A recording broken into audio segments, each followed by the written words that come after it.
Hey, what up, though, everybody? It's King JB, MMA Kingdom, MMA Affiliates Radio. Gonna do my TUF 13 finale review here in just a second. Definitely a good show. A lot of y'all out there complaining and bitching and moaning and groaning and all that shit. I don't understand why. I wish some of y'all would get off some of these fighters' nuts, man. Okay, your little hero, Mr. Ninja Kick, lost. Get over it. I'm about to holler at y'all in a minute, though. Great show. We're gonna get into that. We're gonna get into the main events here in a minute, but we're gonna go ahead and start at the bottom of the card. Uh, UFC always puts on great shows for this Ultimate Fighter finale. They always do great. Start off with Shamar Bailey, Naptown, my boy, and Ryan McGilvery. I give Shamar a lot of credit. A lot of y'all are bashing Shamar because of the way. I don't know what y'all's deal with bashing on these wrestlers is, man. Y'all know MMA. This is the way the shit goes. Shamar worked a game plan. He dominated the whole fight. He was entertaining to me. He got out in the middle of the octagon and pulled some Anderson Silva shit. So, boy, come on. Come on. Shamar looked good. I'm telling you, man. He's going to be a beast in this welterweight division, and some of y'all need to pay attention. Ryan just did not cut it. He looked a lot like Chuck O'Neal did later in the show. Some people just can't perform on a bigger level. And we're going to get into some of that not being able to perform on a bigger level a little bit later. Because one of y'all's favorites choked. So we're going to get into that. But anyway, keeping it moving. You know, Shamar with a huge win. He got it by decision. 30-27 all the way around. Dominated the fight. If y'all got a problem with Shamar Bailey, man, y'all got a problem with MMA, man. This is MMA. It's not just kickboxing or boxing, man. Y'all want that shit? Go watch K1. This is MMA, man. We got all this shit mixed. Period. Deal with it.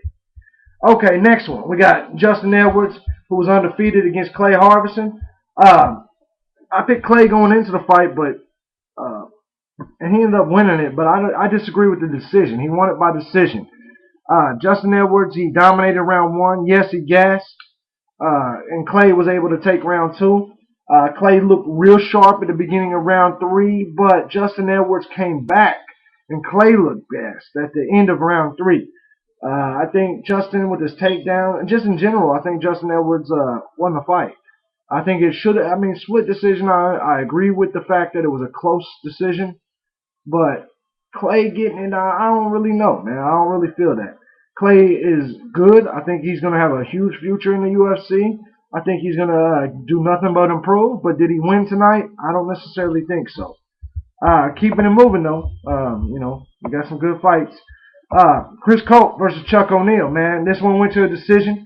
Chris Cope won 30-27 all the way across the board. I agree with this. Chris Cope looked great. His confidence was great. His striking was great. Chuck O'Neal looked like he don't want to fight for the UFC. Chuck O'Neal, I think, blew his chance, and he fucked up bad. So, big ups to Chris Cope, the UFC's version of Ric Flair with that woo shit. Woo! Good job, bro. Hey, you're becoming a fan favorite. So, big ups to Chris Cope. I think he had a huge showing tonight. I think he's going to continue to do huge things in the UFC. He just finds a way to keep winning, and you can't knock that. So, and he was just fun to watch. So, Chris Cope did his damn thing. I can't knock him whatsoever. Next up was a fight that was surprisingly good to me. The bantamweight fight between Ruben Duran and Francisco Rivera. It was definitely a very good fight. I didn't expect it to be. Ruben Duran pulled off a submission a minute 57 into the third round. I didn't expect this fight to be worth a fuck. But Ruben Duran, man, he was slippery. He got out of all kinds of submissions. He got out of several different guillotines. He just looked great when it comes to it. Rivera looked pretty good, too. I think both of these guys will get another shot in the UFC, especially Duran as he picked up the win. I was very impressed. So big ups to Ruben Duran. Did I say Roberto Duran? I meant Ruben Duran. Big ups to him as he looked better. Ken Stone surprised me for a little while in his bantamweight fight against Scott Jorgensen. He looked good for a while, but Jorgensen turned the lights off pretty quickly with 4 minutes 1 second in the first round with a knockout. My mind, probably the knockout tonight. I don't know. Tony Ferguson may have got it later, but we'll get into that later. Scott Jorgensen looked real good. Bottom line is once he was able to get his shit together, he got an early takedown, turned the lights off with an amazing punch in the guard. Got a KO win. I got to give big ups to Scott Jorgensen on his fight tonight. He ended up raising his record to 12-4. Definitely still a contender, whether it's WEC now it's UFC. He's still a contender, no question about it. Going to keep things going. Josh Grisby, Mr. Overrated himself, obviously now. Featherweight fight, he was 14-2 against George Roop, who seems to be everybody's doorstep. I had Josh Grisby picked. George Roop kicked that ass. Won by TKO, 3 minutes and 14 seconds into the third. Grisby looked like shit again, period. That's all you can really say. George Roop handled this. He just, from the beginning to the end, handled and dominated Josh Grisby. I was one of the people that actually defended Josh Grisby because I felt everybody turned his back on him over one loss. Truth of it is, maybe he really was overrated. So, speaking of overrated, we're going to get into somebody else that was overrated here shortly. Notice I keep hyping that up. Hype seems to be the big word today. Hype trains always get derailed. We're going to get into that shit in a minute, though. Now, keeping shit moving. Jeremy Stephens, Danny Downs. At first, I thought this was the most boring fight I'd ever seen Jeremy Stephens fight. But it got real good, and Danny Downs is a tough motherfucker, boy. He got caught in a damn Kimura that should have took him out. Then the motherfucker got hit with some huge elbows, busted his shit all open. He made a fan out of me, no question about it. Jeremy Stephens got the decision, 30-27, 30-26, 30-26. Definitely a dominant performance for Stephens, no question about it. But Danny Downs, he probably earned some fans tonight, and he's gonna have a bright future once he gets some shit together. You know what I'm saying? So big ups to both of them fighters in that fight. I was a hater of that fight in the first round, and I admit that. And I was wrong. They came back strong. Middleweight fight, Ed Herman and Tim Crater. Jesus Christ. 48 seconds into the first round, Ed Herman knocked that ass out. Can you believe that shit? That's another possible knockout tonight. It was just nuts. I picked Tim Crater. Tim Crater is a very respectable fighter. I don't know if y'all know that. I don't know if y'all saw his battle with Nate Quarry, but Tim is a great fighter. Ed Herman, Jesus Christ, he's 21-9 now. He kind of snuck up on me there. I didn't really realize he was doing so well. I know him and I knew it, but Jesus, man, he put himself really on the map for real right now, and y'all have to respect him. Light heavyweight fight, Kyle Kingsbury, Fabio Maldonado. I picked the upset of the night being Fabio Maldonado. I was wrong. It's a close fight though. Maldonado's striking was amazing. His body shots was just amazing. He looked real good, and I thought, he had a definite chance to win the fight. But Kyle Kingsbury, man, his takedowns and his clinch work. That clinch work, he was nailing him with knees, busted him open. But for the record, Fabio Maldonado busted Kyle Kingsbury's eye like you ain't ever seen. That motherfucker was, man, for a long ass time, and he's gonna be walking like that for a long ass time. So big ups, man. That was a good fight, and Kyle Kingsbury took the motherfucking fight. It was a good fight, no doubt. He won by decision, 29-28 all across the board after he took the first 2 rounds. So that's just how it went. How to win another round, I don't know what would happen. Co-main event, Clay Guida, Anthony Pettis. Yeah. I picked Clay Guida going in. Now, here's where I got a problem with some of you MMA fans. Y'all been bitching up a storm. What is y'all? Hold on. What is y'all's fucking problem? Listen, y'all can't give Clay Guida no props. I picked Guida. He won the fight, dominated the fight, 30-27, all the way across the board. Clay Guida is 29-11, and y'all are against him getting a title shot? Are you fucking crazy? He has put in some of the most impressive, exciting fights that we have ever seen in the octagon.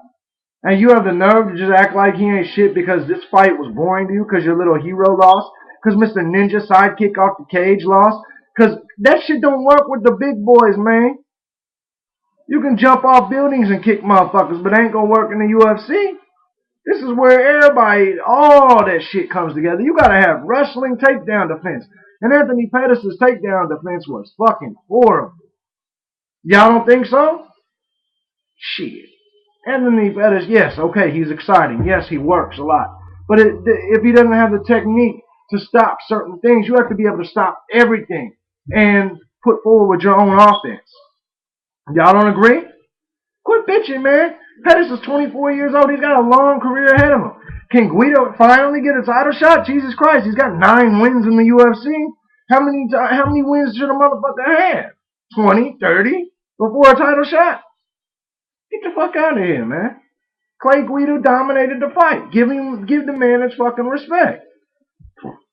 Motherfuckers always got something jazzy to say because their favorite fighter loses, man. Anthony Pettis will get better. And he'll get his shot. But right now it's Clay Guida's time. And all that shit is not fair to Pettis. Stop with that gay shit. It is fair to Pettis. He took the fight. He didn't have to take the fight. He wanted the money. He got paid. So he lost the fight. You know, if you take a fight and you lose your number one contendership, that's your fault. Maybe you wasn't number one contender to begin with. And for y'all to act like it was owed to Anthony Pettis, he's 0-1 in the UFC. How do you argue he deserves a title shot? You can't, motherfuckers. So shut the fuck up. Clay Guida, number one contender for the lightweight title, other than Gray Mason. How can you disagree? Period. I think Ben Henderson would beat Pettis again if they fought again. But that's just me. I guess some of y'all had him a little bit too high on your rankings, didn't you? Ahem. You know who you are. Get the fuck off his dick. Anyway, keeping it moving. The finale of The Ultimate Fighter, man. I thought Ramsey Ninja was going to do a lot better. Okay? And I was wrong. 3 minutes, 54 seconds in, knockout. Tony Ferguson got that ass. I don't even know what to say. Tony Ferguson is the Ultimate Fighter. He had a very humble speech at the end. What can you say? Tony Ferguson won. He's the Ultimate Fighter. Whether he's a douche or not, who cares? He was the best fighter. His striking game was great. His wrestling game was perfect tonight, man. No, his shit is just great. Tony Ferguson was the best fighter in the house, apparently. I still am a Shamar Bailey guy, but you gotta give Tony his props, man. He won. Period. You can't take away wins. You know, people say, I heard so many people say the better man lost tonight when Pettis lost. No, Pettis is the younger, more immature, more I want to jump off the side of the cage type of motherfucker. He's not the better fighter. Clay Guida has been a Strikeforce lightweight champion. Clay Guida is no joke. And he might be able to beat Frankie Edgar just with his wrestling alone. If Brock Lesnar can be a heavyweight champion with his wrestling, and GSP can be a champion with his wrestling, what the fuck? Why can't Clay Guida? Quit bashing the motherfucker, man. He's put in his work. This is, you know, what is it, 29-11? That's 40 fights, man.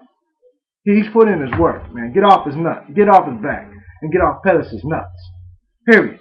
That was my Ultimate Fighter review. All you motherfuckers out there, hope y'all enjoyed it. I'll announce who's in the lead for the UFC Prediction Championship. I'll announce it tomorrow. It was a good show, man. I'm going to go fuck my wife. Y'all take it easy. Real shit. I'm out. Fuck Kevin Yoli. Fuck Maggie Hendricks. Fuck Yahoo. I'm out.